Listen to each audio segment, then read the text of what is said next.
नमस्ते। आपने अपनी जिंदगी में बहुत से मुकदमे देखे और सुने होंगे।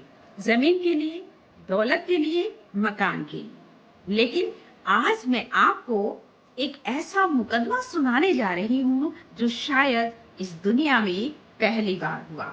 और जब आप ये पूरी बात सुनेंगे तो आपकी आंखें भी नम हो जाएंगी। ये मुकदमा था एक माँ की सेवा करने के अधिकार के लिए। एक परिवार था, दो भाई। एक बड़ा भाई 80 वर्ष का था जो पिछले 40 वर्षों से अपनी माँ की सेवा करता आ रहा था।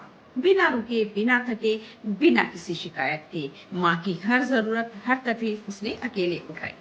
छोटा भाई 70 साल का, बरसों से खुद बीमार रहा।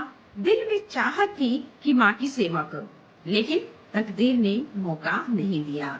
और जब वो ठीक हुआ, उसने सोचा अब भाई से बात करूंगा, लेकिन बात नहीं बनी। तो वो पहुंच गया सीधे अदालत। जज के सामने 70 साल का छोटा भाई खड़ा हुआ, हाथ जोड़कर और भरी आवाज में बोला, हुजूर, मेरे बड़े भाई ने 40 साल माँ की सेवा की है। मैं बीमार था, कर नहीं पाया। अब भगवान का शुक्र है मैं ठीक हूँ। अब मुझे माँ की सेवा करने का हक चाहिए। जज को अजीब लगा। उन्होंने सोचा कि यह केस सुलझाना तो बड़ा आसान है। और उसने कहा, भाई, इसमें मुकदमे की क्या जरूरत है? तुम दोनों 15-15 दिन अपनी माँ को अपने पास रख लो, बात खत्म। लेकिन बड़े भाई ने सिर हिला दिया, आंखों में आंसू, और कांपती आवाज में बोले, जज साहब, माँ की सेवा करना मेरे लिए स्वर्ग है।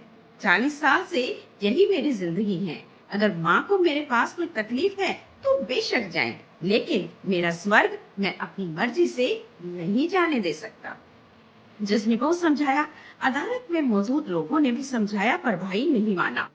तब छोटे भाई ने कांपती आवाज में कहा कि भाई, 40 साल से अकेले यह फर्ज निभा रहे हैं। मैं भी तो उसी माँ का बेटा हूँ। जब मैं भगवान के सामने जाऊंगा और वो मुझसे पूछेंगे कि क्या तुमने अपनी माँ की सेवा की, तो मैं क्या जवाब दूंगा?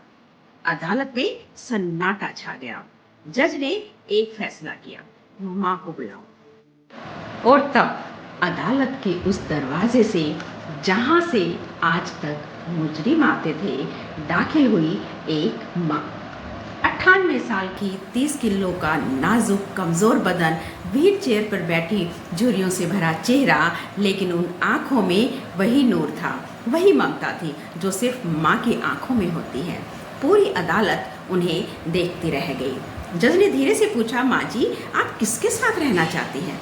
माँ ने पहले बड़े बेटे को देखा, फिर छोटे बेटे को देखा। दोनों की आंखें भरी हुई थी।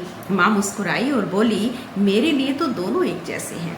दोनों मेरे जिगर के टुकड़े हैं। जो फैसला आप करोगे वही मुझे मंजूर है। जज ने लंबी सांस ली, थोड़ा रुके और फिर बोले, बड़े भाई, आपने 40 साल अपनी माँ को स्वर्ग दिया। यह पुण्य आपका है, कोई छीन नहीं सकता।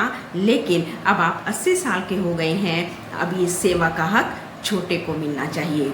और उसी पल वो 80 साल का बूढ़ा इंसान, जिसने 40 साल अपनी माँ के लिए सब कुछ किया, अदालत के बीचों बीच फूट फूट कर रोने लगा और रोते हुए बोला, मेरे बुढ़ापे ने मेरा स्वर्ग मुझसे छीन लिया। जज रोए, वकील रोए, अदालत में मौजूद हर इंसान रो पड़ा। तो भाइयों और बहनों, आज दुनिया में भाई भाई लड़ते हैं माँ की जमीन के लिए, माँ के गहनों के लिए और माँ की पेंशन के लिए।